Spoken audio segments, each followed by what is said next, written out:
Jurgen Klopp has said Liverpool will not be entering the transfer market specifically to replace Virgil van Dijk, but if injuries worsen and they do need to replace the Dutchman, here are 5 potential choices.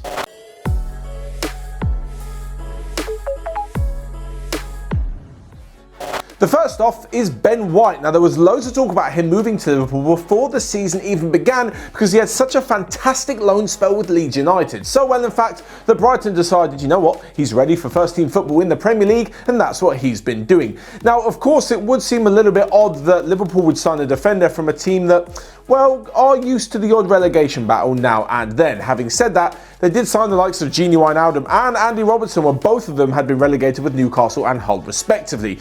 The thing with Ben White is that he's used to the Premier League. He knows exactly what it takes to play in the Premier League. There'll be no settling in period, and I'm sure he's well aware of how Liverpool play. I really think this will be a good signing because Jurgen Klopp can go on and train him, and he's got plenty of years ahead of him to prove himself as a top centre-back. He's got great athletic ability, is really good in the air, and just as an all-round defender is showing very promising signs. On one side, you think coming from Brighton, he might not cost as much, but on the other side, he is also in the Premier League, and we all know that any transfer in between 2 Premier League sides is going to cost a hell of a lot of money. So with that said and done, maybe they should look outside the Premier League, and we're going to go to the Bundesliga for the next one in Ibrahim Konate. The Leipzig defender may have been overshadowed by Dayot Upamecano because everybody is talking about Upamecano and his potential moves. Liverpool have been interested, but so have Barcelona, so have Real Madrid. Bayern Munich were close to signing him, and he's still at Leipzig. So maybe they could go under the radar and sign his compatriot Konate. Not only is Konate a good defender, but also he really mimics Van Dijk in his style of play. He's brilliant when stepping into the challenge. At 6'3", he's an absolute monster in the air, and he's got fantastic speed as well. It's this athleticism which really helps Liverpool when they're playing a high line, and the fact that likes of Virgil van Dijk and Joe Gomez can both get back very quickly on the cover should the ball go over the top or one of them make a mistake. For this reason, I think that Konate would be a fantastic fit at Anfield. On the flip side of this, though, you've got someone who's quite a few years older. In fact, I think he's the same age as Virgil van Dijk. He's not quick when the ball goes over the top, but as a footballer, Jannik Vestergaard is unbelievable. Over his time at Southampton, it looks as though he has sort of been the butt of a few defensive jokes and maybe not bringing much to the table. But this season, that has all changed. Not only is he a massive dominating presence, standing at about 6'4", but also he's got brilliant technical ability, much like Van Dijk does. When it comes to playing the long ball, the switch is on, and my God, does Vestergaard find it. Very comfortable on the ball, very physical with a tackle, and good in the air. He would be actually the most like-for-like replacement on this list when it comes to Van Dijk, and obviously that whole link between Southampton and Liverpool is something that I'm sure the Reds will look to exploit again. Like I said before, a Premier League transfer to another Premier League club is so expensive. But having said that, Vestergaard is 28 years old, and I can't see Southampton holding out for a ridiculous amount.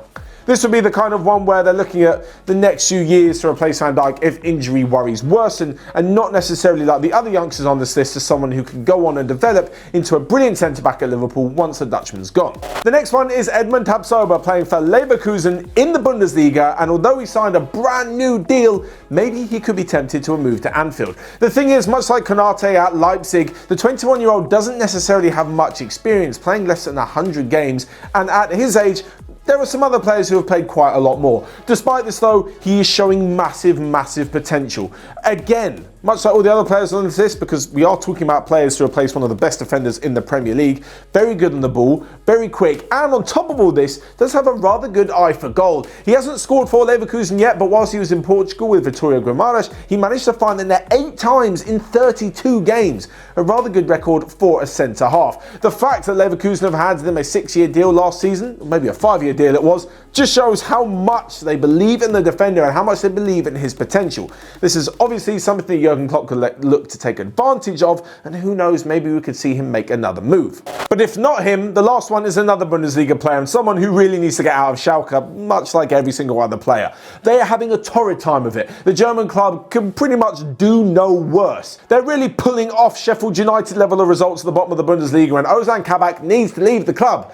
He is such a good defender, even in a team that's been so bad, and the longer he stays, the more his market value goes down, the worse he looks in a terrible Schalke team, and although it seems a bit disloyal jumping ship, he's moved around quite a bit already with the likes of Stuttgart as well, so it wouldn't necessarily be something out of the blue for him to pack his bags and move. Kabak has been talked about a long time. The Turkish player is not only a fantastic defender, but as well as this is very comfortable on the ball, more of a modern day centre-back. The fact that Schalke has still got him in the team and still doing so badly is a bit of a mystery, but then again, one defender can't sort out a whole defence. On top of this, the defender said that Van Dijk is his idol, that he loves to try and emulate his game, so what better way to not only play alongside your idol, but learn from him than join the club. So there you have it, 5 potential replacements for Van Dijk. You guys let me know your thoughts in the comments, and until next time, I will see you all later.